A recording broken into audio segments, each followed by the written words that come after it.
Hello, everybody, and welcome. It's another edition of the Frank and Stan Chat. This is number 41, and as you can see, we have a guest. We have Mark Wilson with us. Good morning, Mark. Good morning. Morning, Mark. And we have the my usual mate, Stan. How are you this morning, Stan? I'm okay. Okay. Okay. So, what sort of week have you had, Stan?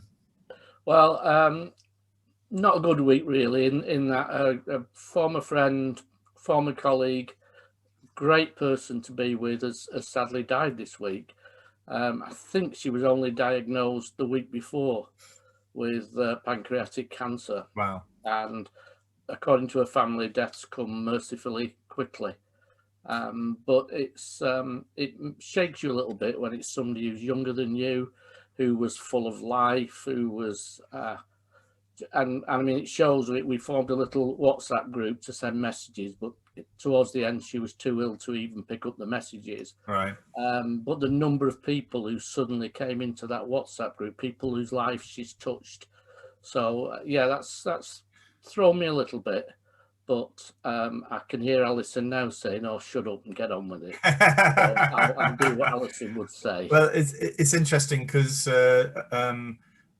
I used to be the CEO of the Co-op Academy Trust, and an amazing man called Jeff Clark, who was blind and but was a qualified solicitor and worked for the Co-op. But he became a central figure in the development of the trust, and sadly he passed away this week as well. And his wife is also blind. So the key thing is trying to reach out to people at the moment. It's very difficult. So I've got a letter ready to go, and that's really, and some flowers to send. But it feels as though you want to do so much more than that, but you can't. Yeah. Okay, Mark, can you just introduce yourself? Try and bring us back up now. Okay, who are you? What do you do? How do we know each other? Okay, so Mark Wilson, I'm Chief Executive of the Wellspring Academy Trust. So we're a trust based in our head office in Barnsley, South Yorkshire, with 25 schools across the region, stretching from the northwest of Leeds to the southeast of Lincolnshire. Mix of schools, special, alternative, primary, secondary. Our association, Frank, goes back a few years, back into your professional role as chief exec of the Co-op Academy Trust, and I was very pleased and grateful to be hopefully a friend to the trust at the time, and we formed a professional association through that work, and actually some collaborative stuff that we got involved with a small group of I suppose broadly like-minded. Yeah, there was a very strong ethical, principled approach, not to go for easy, quick wins, to sort of try and treat people fairly with a high degree of respect. That sort of thing was. And I think that's what struck me about it's interesting that the trusts are very similar to the way that the CEOs are, but yeah, so we've known each other a little while. It's great to have you, and thanks for joining us. What we'll do is, because I know you've got a very interesting day on today, Mark, I want you to give you a chance to talk about that. Before we do, what's caught your eye this week, Stan? Well, I suppose what's caught my eyes is what's happened this week. It's complications, I suppose, in life when you get to our age that you don't really plan for. I've got my mother now moved from hospital to care home.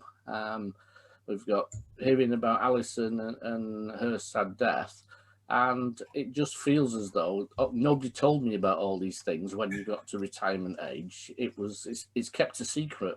Yeah. I remember one head, excuse me, when he retired, and I was in the pub with him, and he said, "The thing they don't tell you, Stan, is as soon as you get your children off to university, you're looking after your parents."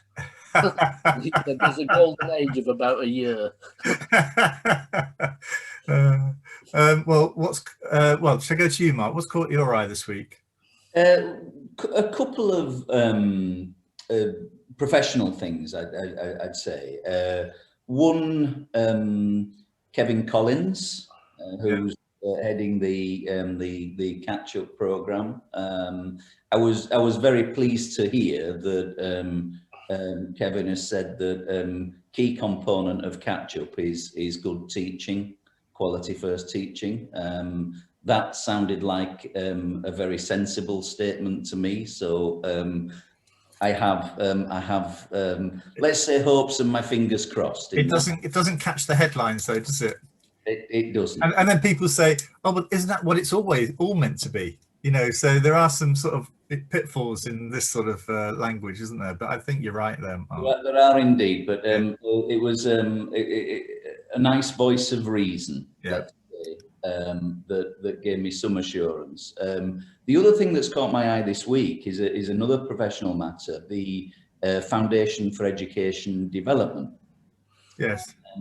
And there's a conference next month. I've been having a look at the conference program. The principle of the organisation is long-term plan for education, which is perhaps a little of the content that we'll discuss this morning. Yeah, yeah. It's interesting because what's caught my eye relates to that a little bit. In my role, I do watch now select committees, education select committees, and two government ministers attended the education select committee this week, looking into an inquiry into white working class children who perhaps have been left behind. And sadly, one of the ministers decided that they were going to make a point, because I have to say the committee members were really on it.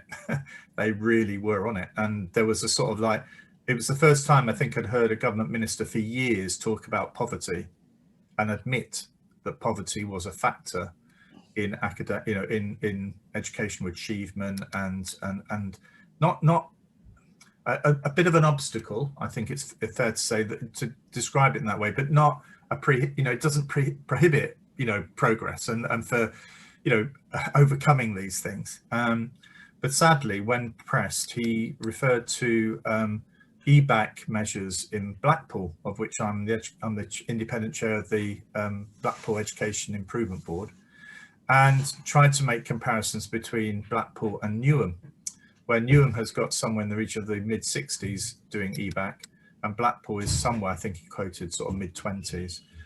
The issue for me was, in the work I've done for Ofsted, and I did lead local authority inspections, there is poverty in Newham and there's poverty in Blackpool. But a key element that there is in Newham that there isn't in Blackpool is the proportion of adults who have got a level 3 and the proportion of adults who've got a degree and above in Newham compared to Blackpool is massive. And the point I wrote to the select committee yesterday, because the point I wanted to make was, if you're in a family, in a situation where your parents have actually been through university, or at least got A levels and whatever, that level of qualification, I'm putting money on that there's a fair chance they know their way through the system. And I think they're in a better position to know what they need to do with their children. And so the proportion, I think in Newham was something like 39% had degrees. It's 18% in Blackpool. And so it's really unfair, I think, to use this single measure of EBAC and say, well, that's there's proof of the local authority has no ambition, the community has no ambition. That's really got my goat, as my father would say, this week, because we're working with businesses to try and get them to invest more in Blackpool, new businesses to settle in Blackpool. And when they hear ministers talk like that, for me, it's really lazy talk that can actually do more harm than good. So that's what caught my eye this week. Sorry about that, but I've got it off my chest. Frank, do they not consider that the creative arts might be something that's really important in places like Blackpool? Yeah, I know. That don't feature on the EBAC. No.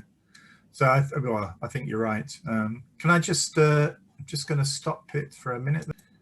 Right, hello, we're back again. The perils of doing this sort of recording while at home is that you can't stop a delivery. So I've just had a delivery and it wasn't complete. So anyway, we're back. So where were we? What we were talking about? Oh, I was getting off my chest, wasn't I? Yeah. Select committee. All right. Well, let's move on, shall we? Let's move on. Mark, you've got an interesting week this week. I mean, well, an interesting day today. Would you like to just tell us a little bit about that? Sure, yeah. Today we've got a professional development day for all of our schools. We call it our Festival of Learning. It's now into its second year. Today we've got 30 some schools, so most of our own. We have 25 academies within the community, but we've invited a number of good friends also. So we have probably another dozen or so schools involved.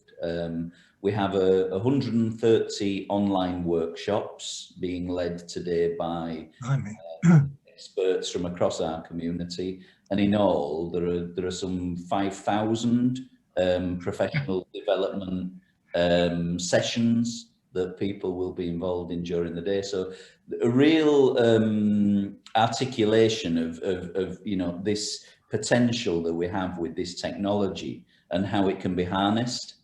So it's very exciting. It began with some drama because, of course, no matter how much testing of these things you do, when it's time to go live, there's a difficulty. So our keynote speaker, who is in her office in London, suddenly couldn't connect. Oh wow! So we had a frenetic 10 minutes while we were overcoming the technological. How were you feeling then, Mark, for those 10 minutes? Well, for those 10 minutes, I was controlling my panic while delivering the introduction to about 1,000 people who were online at the time.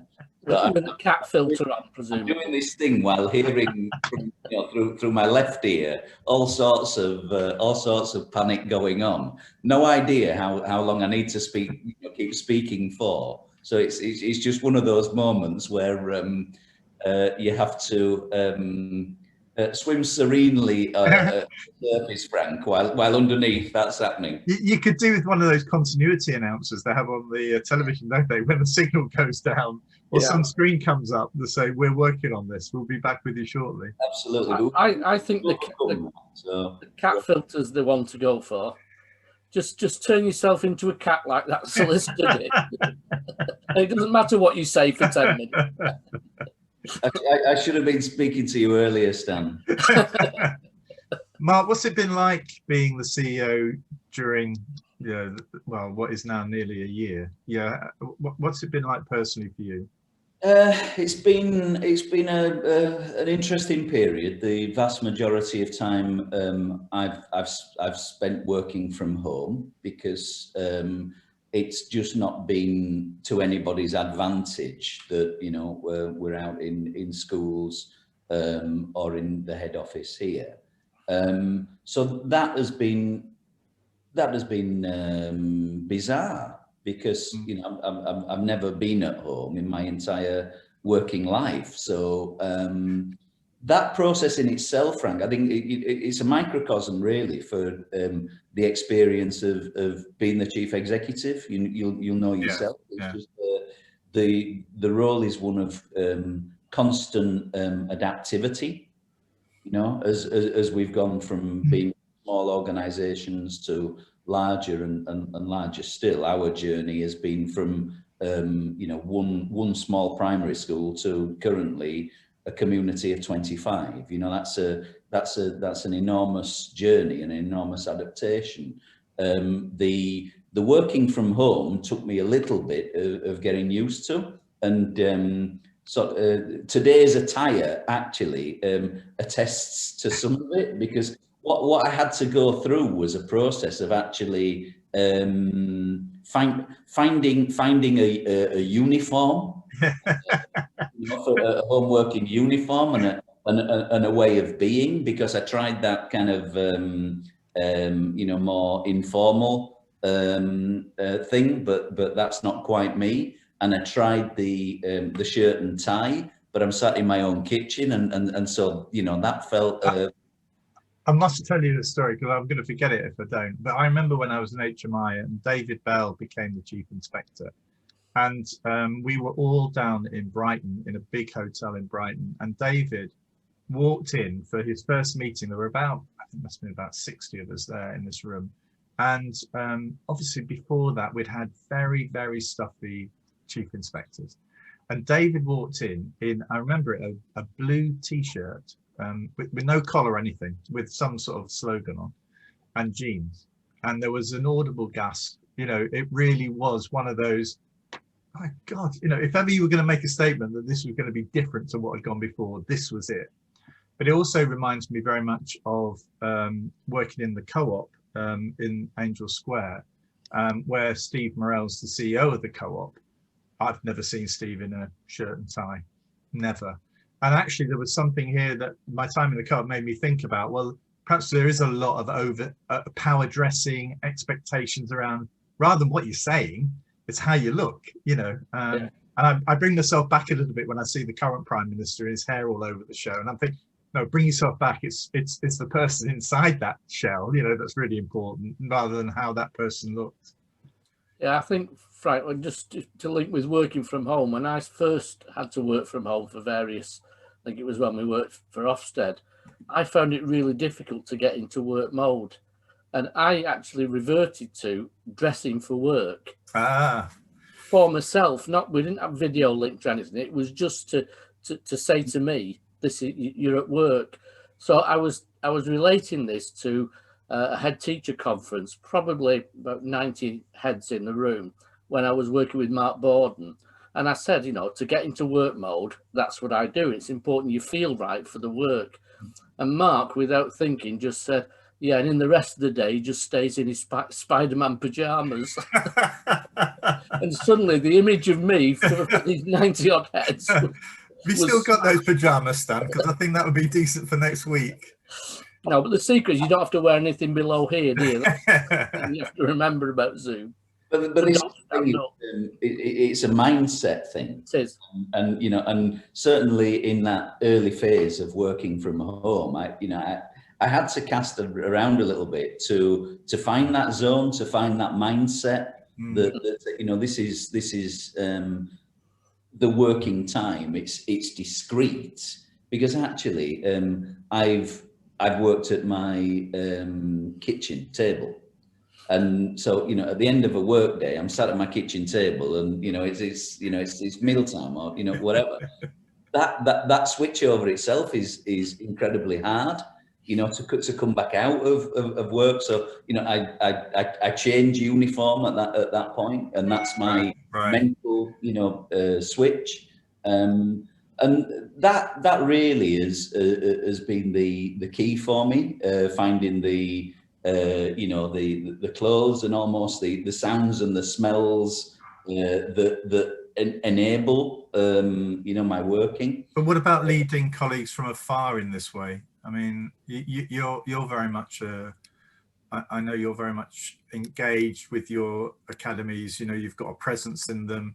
You're not able to do that in the same way. I mean, how have you coped with that sort of style of adaptations to your leadership? To be honest with you, I've looked for the opportunities where they've been. In the, you know, this has been such a fundamental disruption that it's required a whole new way of working.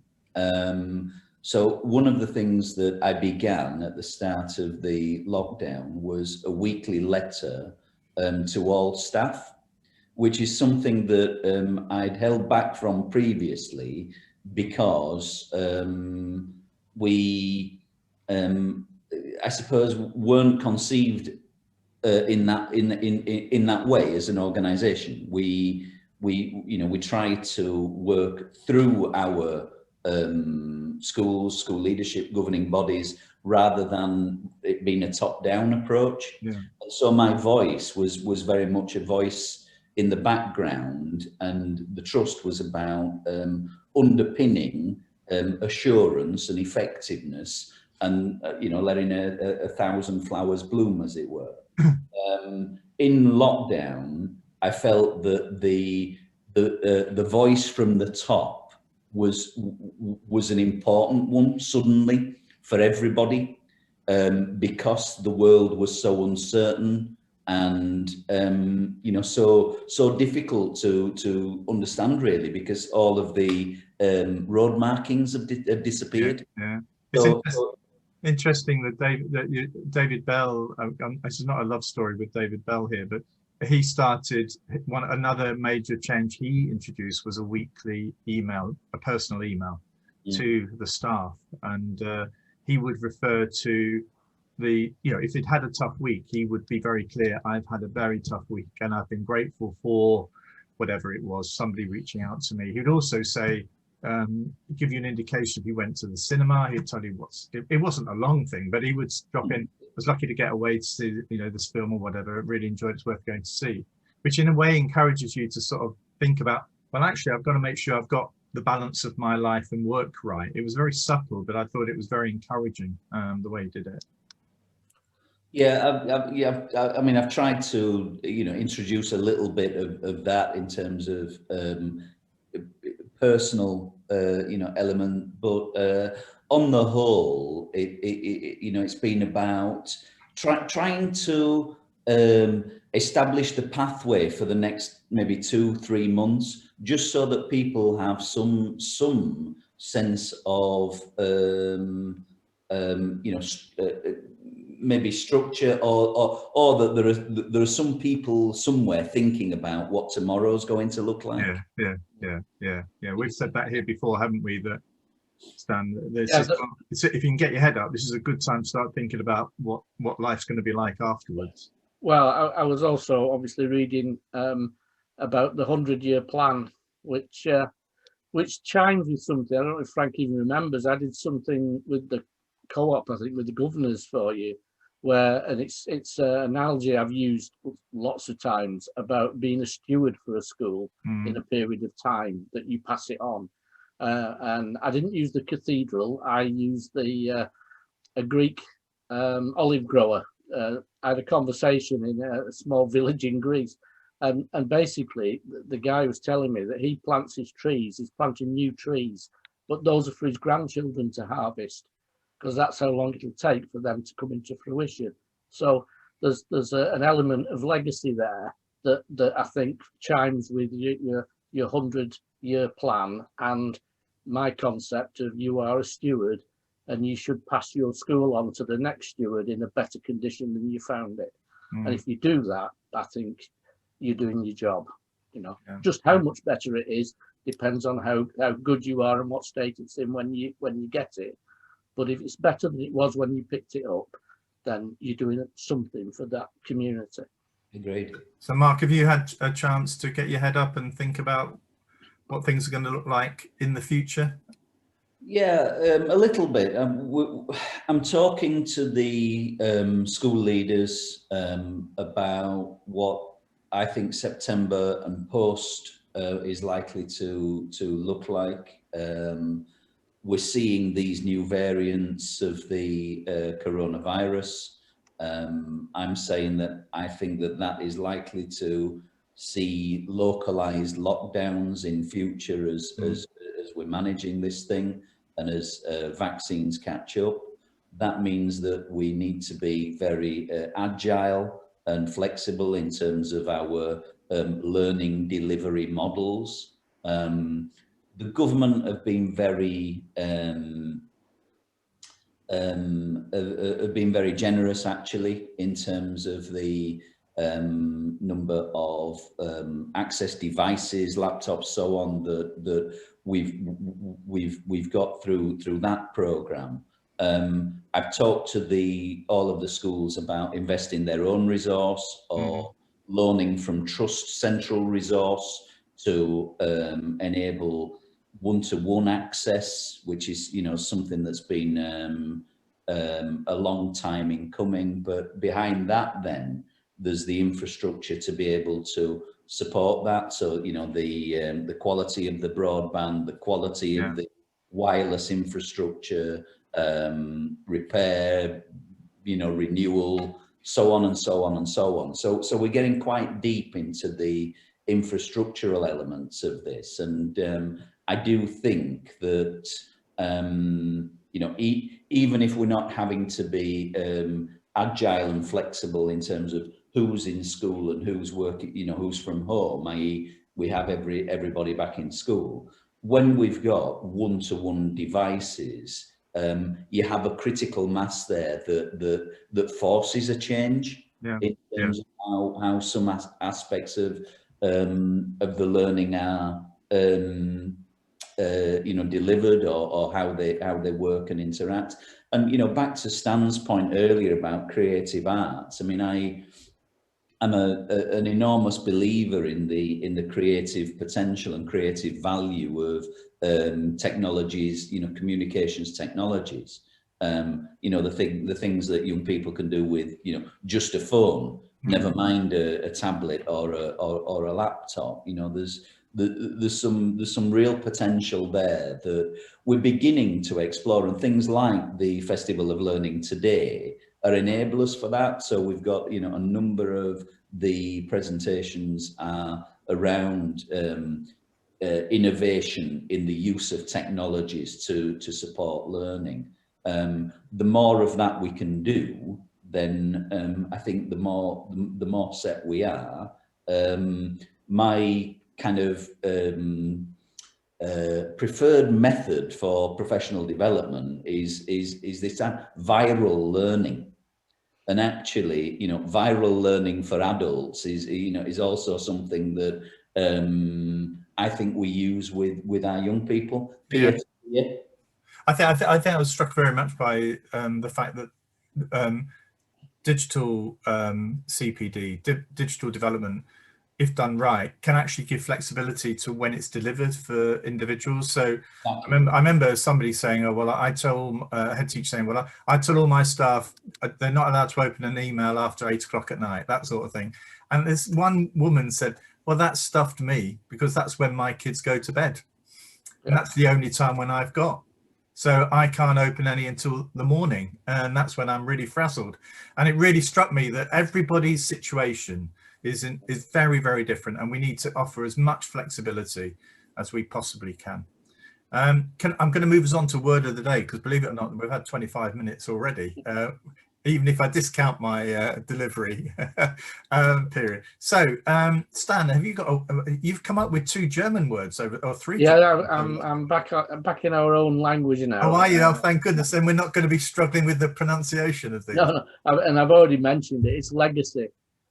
Which originally was about the amount of money you were left, but obviously we now talk about legacy in a much wider, and it was the death of Alison and the number of people, I think, whose lives she touched, and whose, you know, the number of children whose work was enhanced by what she did, is a legacy. And I think, if you know, like schools, if you can leave someone a little bit richer for having met them, then when your life does come to an end, there is a legacy there. And I'm really amazed at, I shouldn't be amazed, but how much, when you start to work it out, how much legacy somebody like Alison leaves.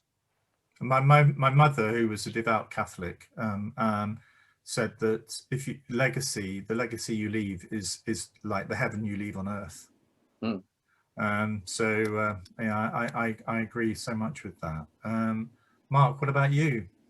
Well, this was an interesting one for me, that you know, you asked that question, something, okay, word of the day. Right, so my favorite word at the moment, and so this will be a good one. My word of the day is a French word. Sorry, Frank.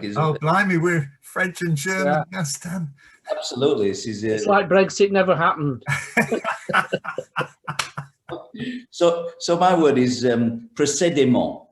Oh wow! And précédemment is French for previously. So I'm watching a wonderful French TV drama at the moment about police officers in Paris, called the English term for it is Spiral.